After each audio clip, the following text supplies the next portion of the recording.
Para tener esa capacidad de absorber luchas sin desplomarte, tienes que haber trabajado en tu vida el área de tu estima, el área de tu valía, el área de tu imagen. ¿Qué es la estima? ¿Cómo yo me veo?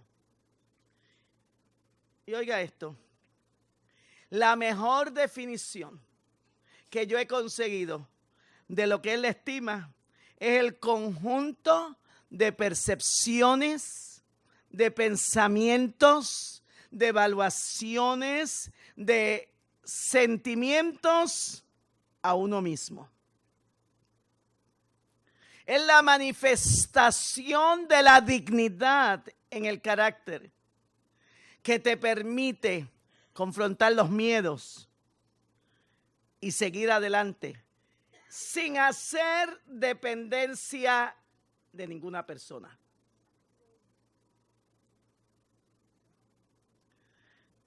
Así que échele mano a eso hoy.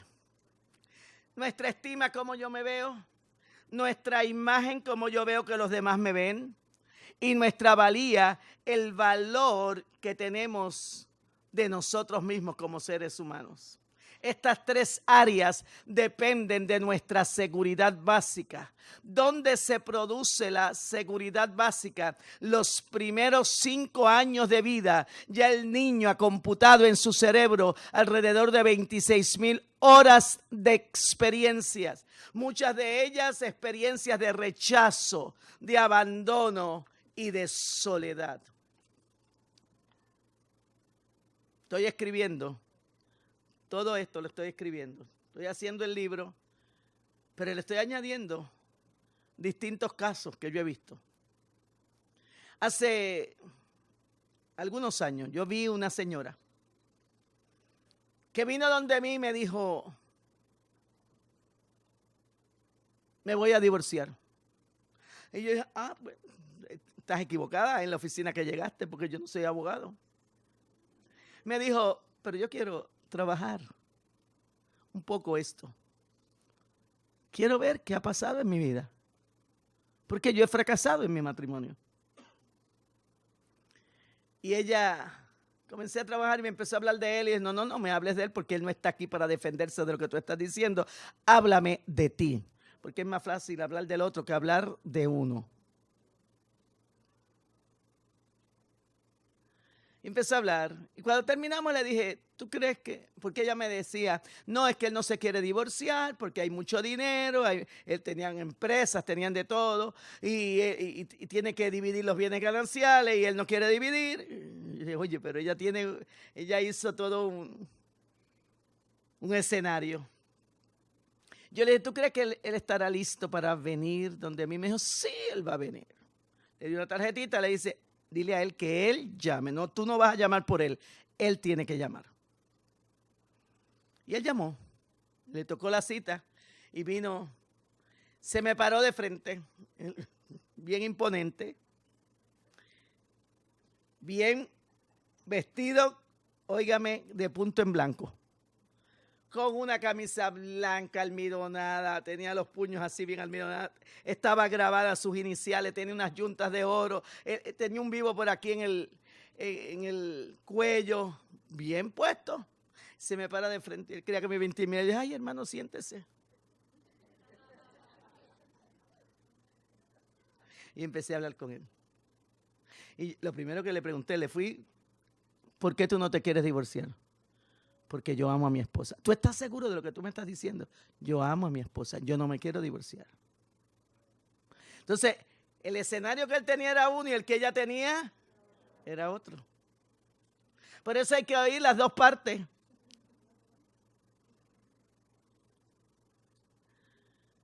Cuando terminé le dije, estaría dispuesto a venir a un seminario que voy a dar de sanidad el próximo sábado. Es sencillo, voy a venir. Y los dos vinieron al seminario. Uno entró por una puerta y otro por otro. Me imagino que uno vino en un carro y otro en el otro. Cuando estoy terminando, que doy una dinámica, aquella señora tuvo una reacción extraña que yo nunca había visto, pero la dejé tranquilita porque yo sabía que la próxima semana ella venía donde mí. Y cuando llegó me dijo, ay pastor, a mí me pasó una cosa tan rara en el seminario. Y sí, yo lo vi. ¿Qué pasó? Me dijo, cuando salí del seminario me fui a mi casa. A la casa de mi mamá. La mamá y ella eran como el aceite y el vinagre.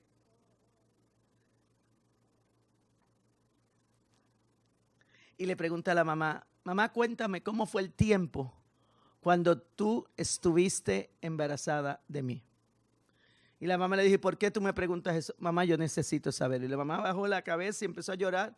Y le dijo, cuando yo quedé embarazada de ti, tu papá y yo nos íbamos a divorciar, teníamos muchos problemas, pero quedó embarazada de ti. Y yo me daba golpes en el vientre para abortarte. ¿Sabe lo que dice la Biblia en el Salmo 139?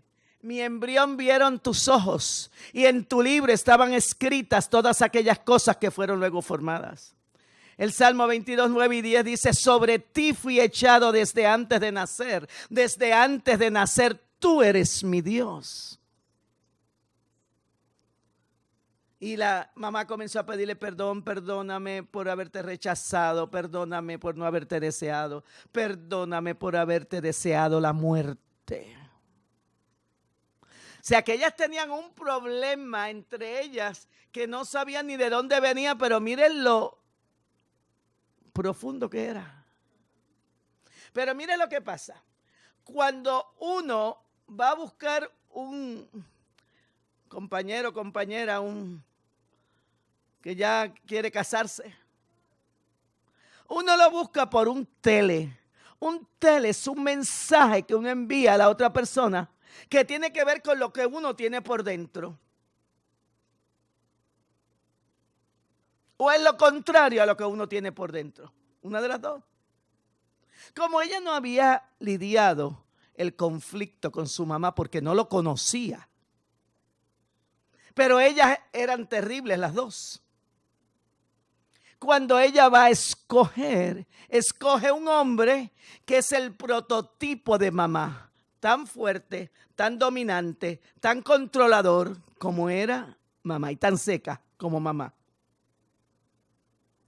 Cuando ella lidió aquello y rompió aquello en su vida, comenzó a lidiar el problema que tenía con el esposo. Siguieron en consejería, nunca se divorciaron, tenían 2 hijos. Uno está en Washington como pastor y la otra hija está en Argentina, en Mendoza. Se casó con un argentino y tienen una base de juventud con una misión.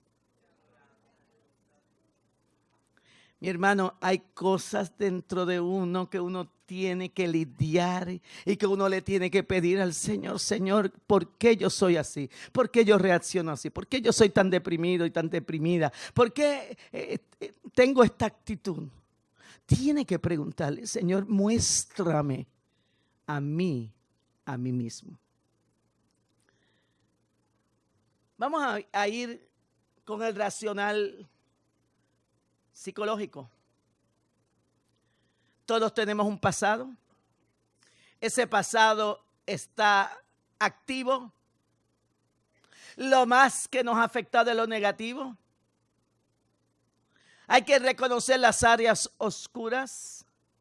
Y como dice el doctor Hugo Serrano, el fenómeno del inconsciente.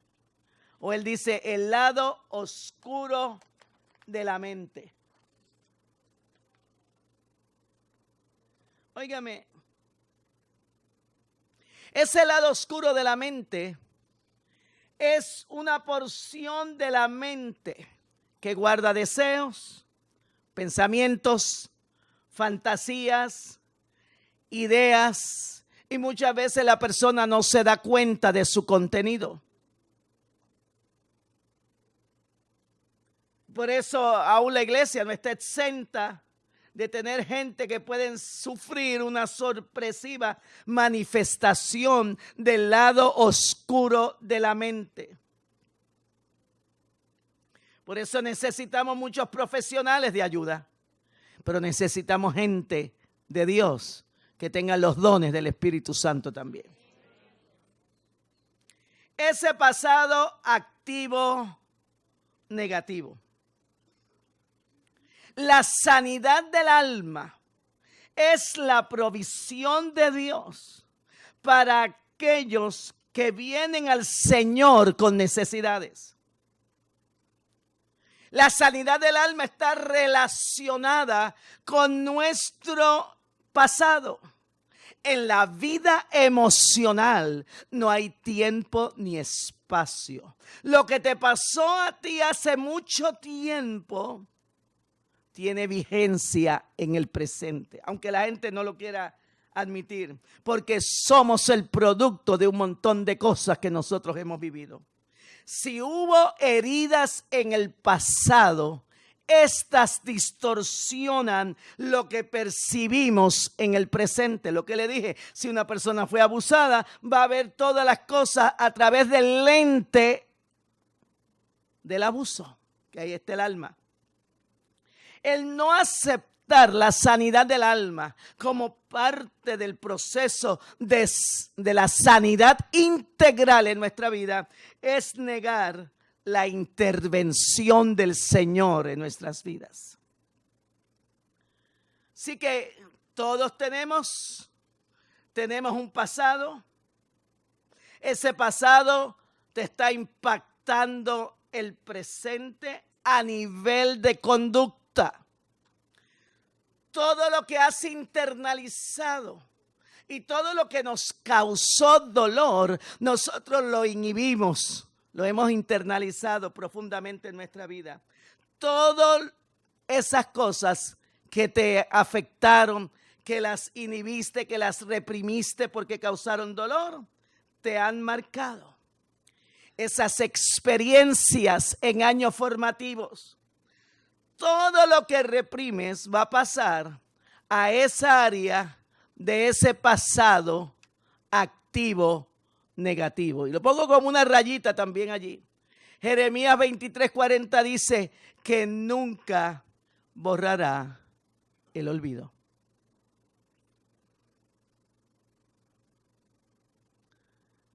Mírelo ahí. Aquellas cosas que han pasado en tu vida te están tocando el presente. Déjeme decirle un axioma que yo doy todo el tiempo. Nadie puede ser libre de su dolor hasta que no toca su dolor. La Biblia dice, creo que es en segunda de Samuel 22:2, que al ejército de David se unieron todos los angustiados, todos los afligidos y todos los endeudados. Deudas de amor. Qué tremendo ejército el de David. Óigame, el ejército de David es tipo de la iglesia. Los que vienen a la iglesia son los angustiados, los afligidos, los endeudados y los amargados. Porque los que están en el mundo están afligidos, angustiados, endeudados y amargados. Y cuando estoy hablando de deudas no son económicas. Ahora hay muchos que tienen deudas económicas, pero a nivel emocional son deudas de amor. Gente que te debe. Cuando yo hablo de amor, estoy hablando de apoyo, de sostén, de aceptación incondicional, de seguridad básica, de tiempo de calidad. Muchos se han sentido tolerados por el mero hecho de ser hijos, pero no amados. Todo el pasado está activo y te está impactando a nivel de conducta. Esas experiencias en años formativos, todo lo que inhibiste y reprimiste, va a pasar a ese pasado activo negativo. Y has reprimido toda experiencia dolorosa y traumática. Deudas de amor. ¿Qué te deben? Te deben amor, te deben tiempo, te deben respeto, te deben consideración, te deben tiempo de calidad.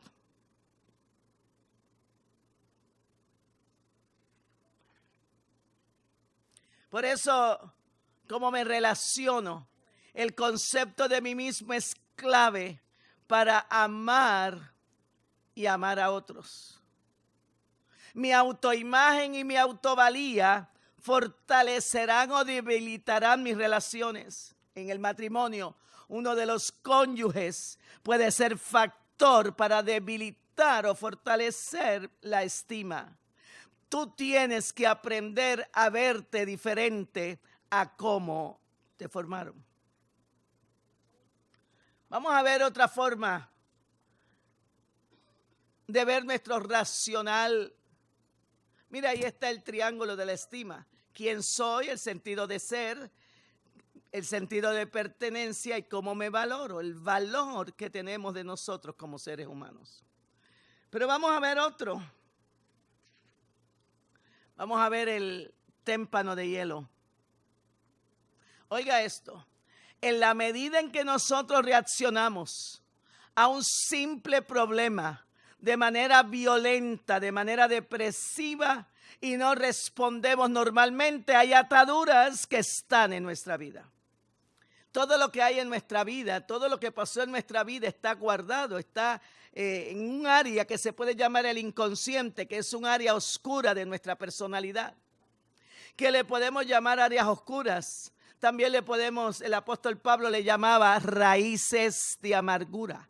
Dice que ninguna raíz de amargura brotando se estorbe y por ella muchos sean contaminados.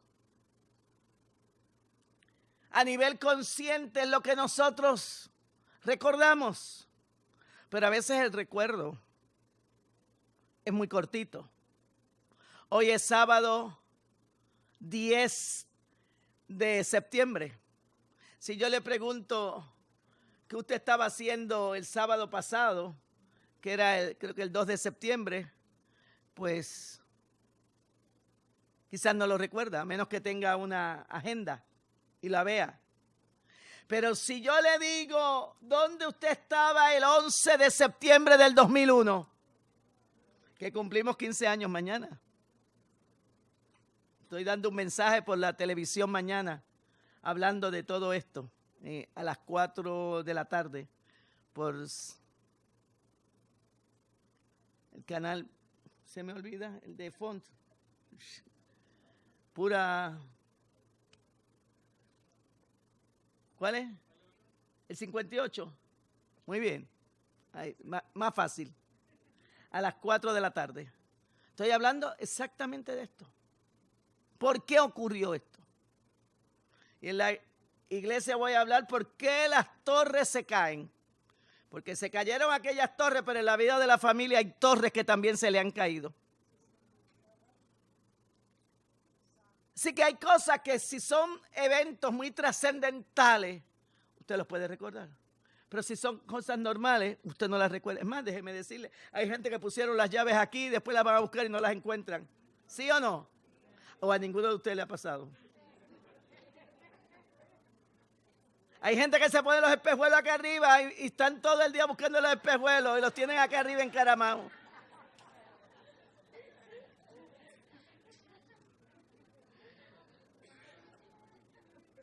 Y yo he estado trabajando con los líderes sobre las distintas llaves, 13 llaves que hay para desarrollar el talento. Y una de las cosas es que tenemos que tener un ángulo correcto y tenemos que tener concentración. Y la mayoría de la gente no se concentra en lo que hacen, por eso las cosas se le van.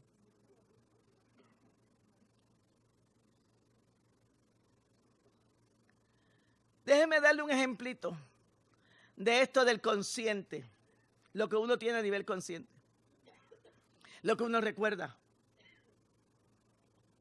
A veces pasa en la iglesia, pasa en los trabajos, pasa en muchos lugares. Doña Sinforosa no saluda a Doña Petunia. Y Doña Petunia dice, ¿pero qué se creerá Sinforosa, que es la última Coca-Cola del desierto? Si ella no me saluda, yo tampoco, porque ella no es mejor que yo. ¿Alguno le ha pasado? ¿Sabe por qué Petunia reacciona así? Porque tiene un área en ese olvido profundo que se llama rechazo. Y cuando la gente tiene un sentido de rechazo, todo lo ven por el lente del rechazo. Si doña Petunia no hubiera tenido esa herida y Sinforosa no la saluda, se va donde Sinforosa y le dijo: qué bueno que te puedo ver, qué bueno que te puedo saludar. Y Sinforosa, estoy segura que le hubiera dicho: qué bueno que te puedo saludar, no te había visto. Pero hay gente que cuando están heridas juzgan a priori, juzgan anticipadamente a lo que está pasando y juzgan a la gente. Áreas oscuras en nuestra personalidad. La gente que siempre está reaccionando. A veces reaccionan con una depresión, a veces reaccionan con una ira, a veces tienen diferentes maneras de reaccionar. Ahí abajo, en esa área oscura, puede haber rechazo, culpa, ira reprimida, pobre imagen, una pobre estima.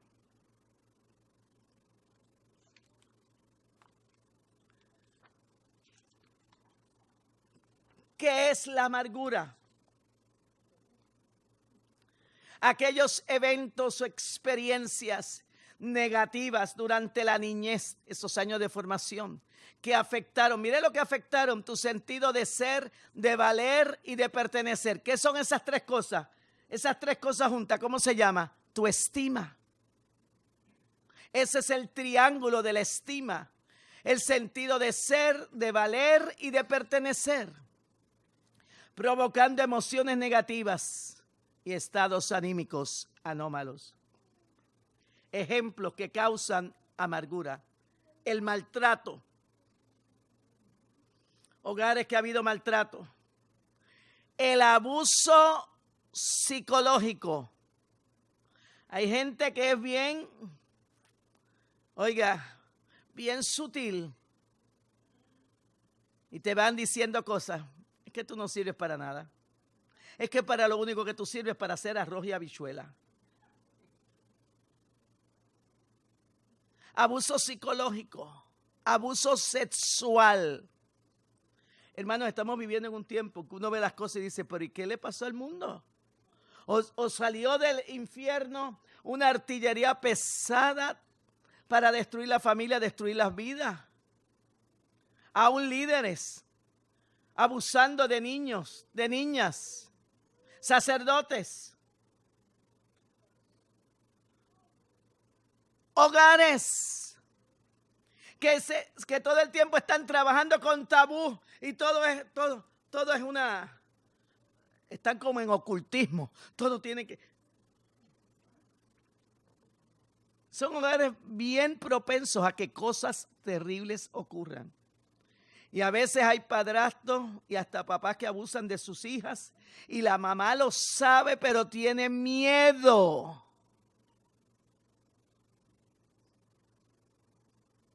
Hay que tener mucho cuidado. Abandono, humillaciones, humillan a los demás en público y le dicen cosas terribles. Trato preferencial en el hogar. Y la Biblia tiene estos casos. Vamos a ver quién recuerda algo. Pero antes de José, Isaac, que su preferido era Esaú y la mamá, su preferido era Jacob. Mamá Rebeca, mamá alcahueta. Y de ahí salió Jacob, que también tuvo preferencia. De sus 12 hijos, su preferido era José. Y usted sigue viendo la Biblia. Y esto es terrible. Los hogares no podemos tener hijos preferidos. Todos tienen que ser iguales. Si uno te va a traer unos problemas terribles. Si hubo crianza militar. Oiga, hay gente que parece que en el hogar tienen un ejército. Ellos son los capitanes y los demás son los soldados.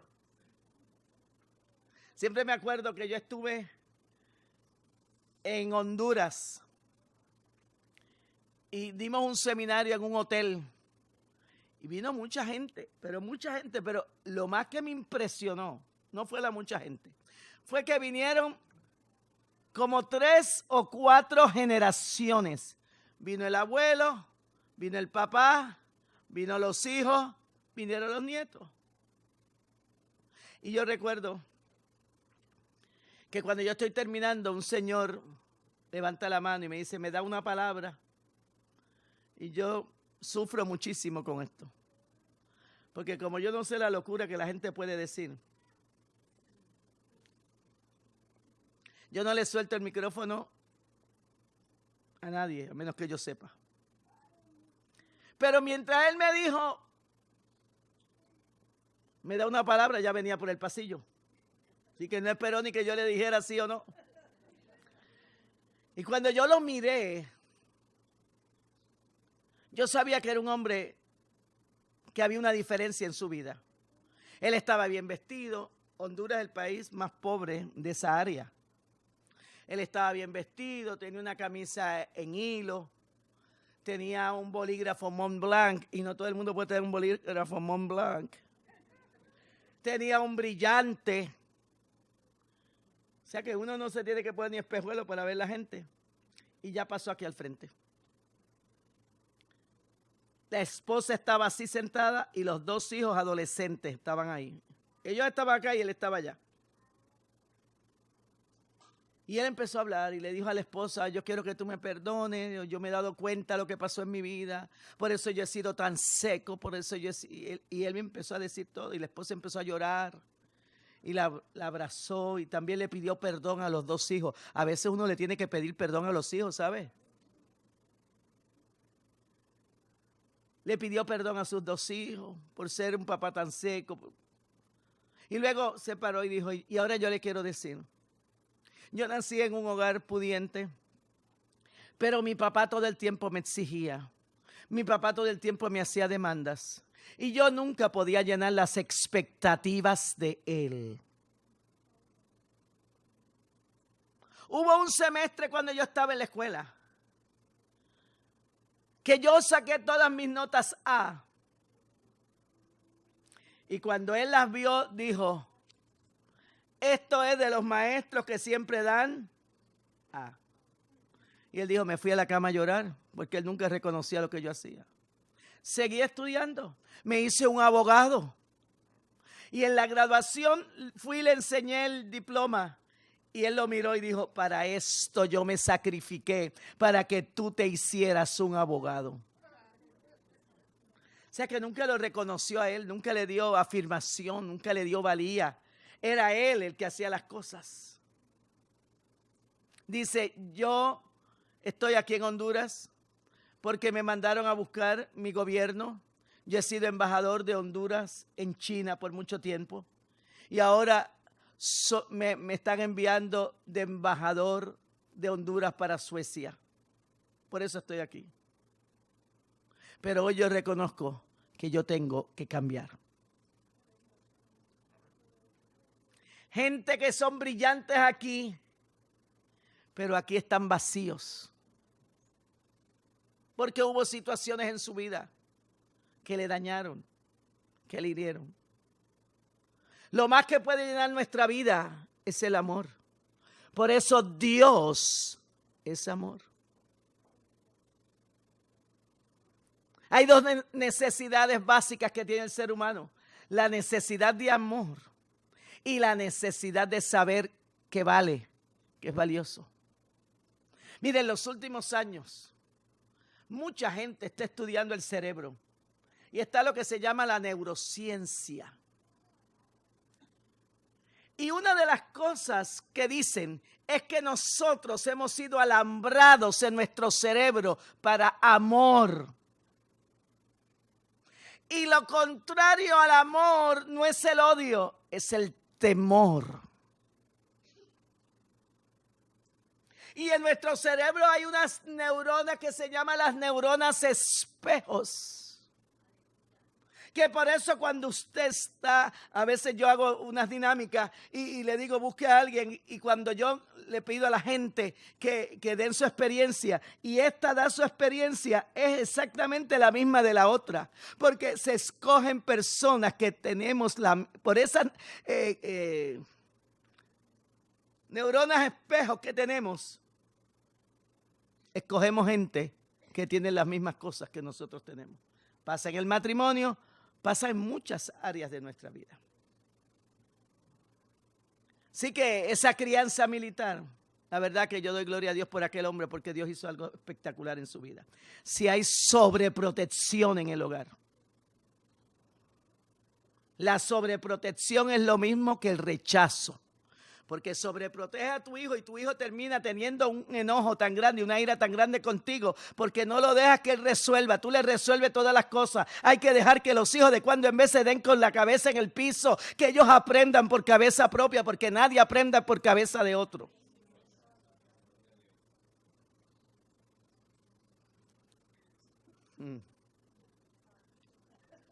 Aleluya.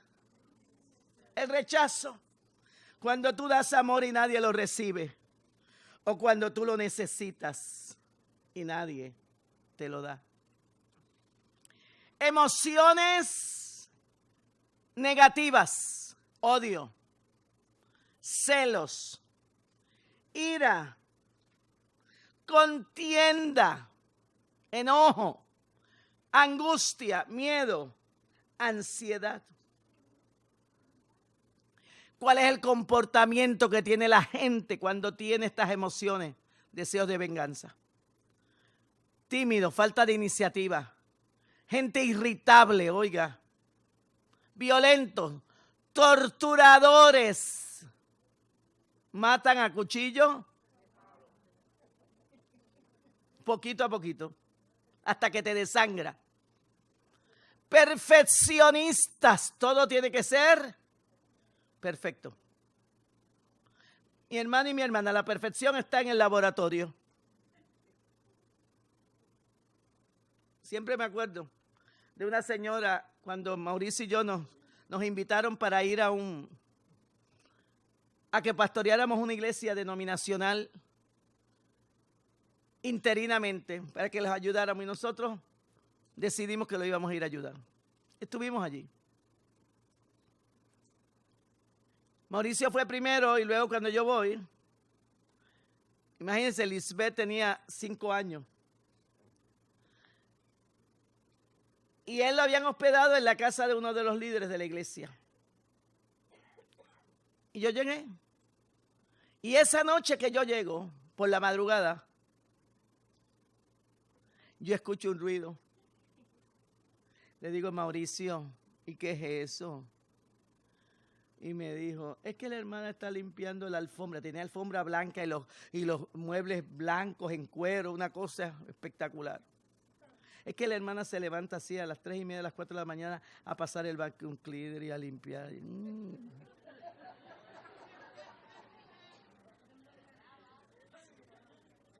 Y yo creo que uno tiene que tener la casa limpia, y yo creo que uno tiene que estar en orden, y yo creo que uno tiene que tener el auto limpio y en orden. Porque eso dice cómo uno está. Pero no te puedes ir al otro extremo. Hay gente que son tan perfeccionistas que la señora que les limpia ya limpió y vuelven y pasan la mano y sienten que hay polvo. Yo digo, ¿qué es esto? Ella era tan perfeccionista que si el marido se le enfermaba, ella lo vestía como un palomo y le ponía las payamas blancas. Ella planchaba las payamas. Le planchaba la ropa interior, le planchaba las sábanas. Y yo la miraba y decía, yo sé, mi abuela hacía esto, pero... Y le estoy hablando de muchos años atrás, 35 años atrás. Era tan perfeccionista la señora que el marido era líder de la iglesia, pero se cansó y se fue y la dejó. Uno tiene que aprender a tener balance en la vida. Uno no puede irse a los extremos. Gente que es dictadora, todo hay que hacerlo como ellos digan. Otros tienen una sumisión ciega. otros son inseguros, otros están herméticamente cerrados que no abren su corazón. Como único usted puede ser libre es abriendo su corazón, es ventilando lo que hay dentro de usted. Quizás necesita buscar a alguien que le ayude, quizás necesita buscar un consejero, una persona que en verdad le pueda ayudar para usted poder sanar lo que tiene por dentro. Y hay gente que en el proceso están tan deprimidos que se abandonan en lo personal.